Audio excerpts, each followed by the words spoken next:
Hey guys, welcome to video 2 in our invite series. So I know we talked about reach outs, so now that you've been doing 5 to 10 reach outs every single day, you're gonna have a lot of great conversations going. You're gonna have reconnected with a lot of people. And isn't that amazing? Doesn't it feel good to just light up someone's day with a reach out? It feels so good.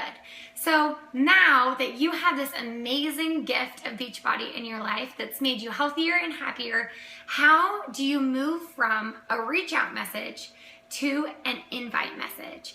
So this can be a sticking point for a lot of people. I think people are afraid that when they go ahead and invite them to something that they're going to have to buy something for or participate in, that there's this disconnect. They feel like people are going to feel like they just reached out to them to sell them something. So I want to ease your worries that when you do this by creating positive and meaningful connections with people, that fear will dwindle because you know in your heart that you really are here to care about them. So how do you ease the transition from reach out to invite? The first thing I want you to do is consider your conversation. So consider where you left off in your conversation. I want you to take what you were talking about and use that into your invitation. So say you were talking about all the busy things that you're doing during the summer.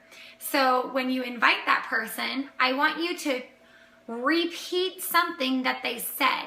So they know that you listened and they know that you cared. And then they know that you didn't just like send them a message and not read their answers and not engage with them.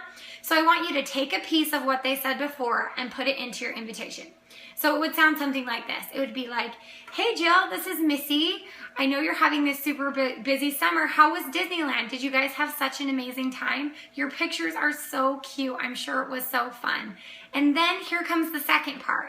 You've related to something going on in their life, so they know you care. The second part goes like this.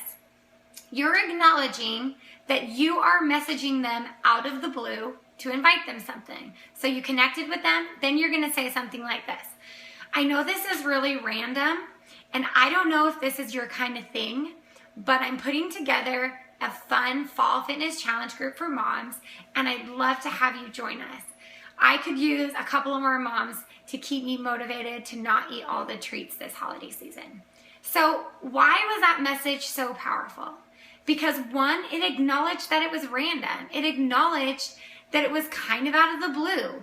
And two, I said that I was thinking about her. It's about me wanting her as part of my life. The worst thing you can do as a coach is come across desperate in your invitations, right? It becomes about you. This is not about you.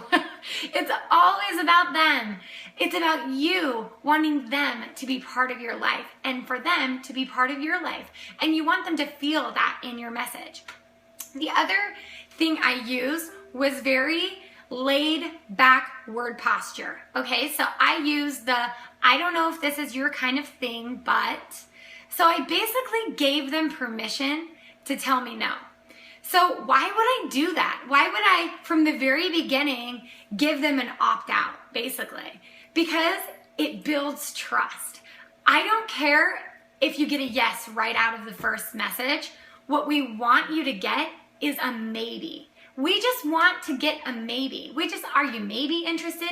It's non-committal for the person. So they're more willing to allow you to give them more information once you get the maybe. So use that non-defensive, very laid back word posture. Use words like might, maybe, I don't know, is this might be your kind of thing. Okay, so you're basically inviting them without pressuring them. And it's very personal and it comes across very, very caring. So all you gotta do is get to the maybe. So once you got to the maybe, what do you do next? So say this person sends you a message back, Jill, and she says, hey Missy, yeah, Disneyland was so fun. It was so exciting to see the kids and see how much fun they had together. It was great. And then she says, you know, I'm really busy, but I just am feeling really stuck in my weight loss and maybe that's something I want to do. Tell me more about it. So you got the maybe, okay? She opened up to you. She answered your question about Disneyland. That means that she knows that you care about her and that you care about what's going on in her life, and you got to the maybe. So here's where I want you to put the stop sign up. And I want you to remember this video that when someone is interested, you repeat this to yourself. This is not about me. It's not about you.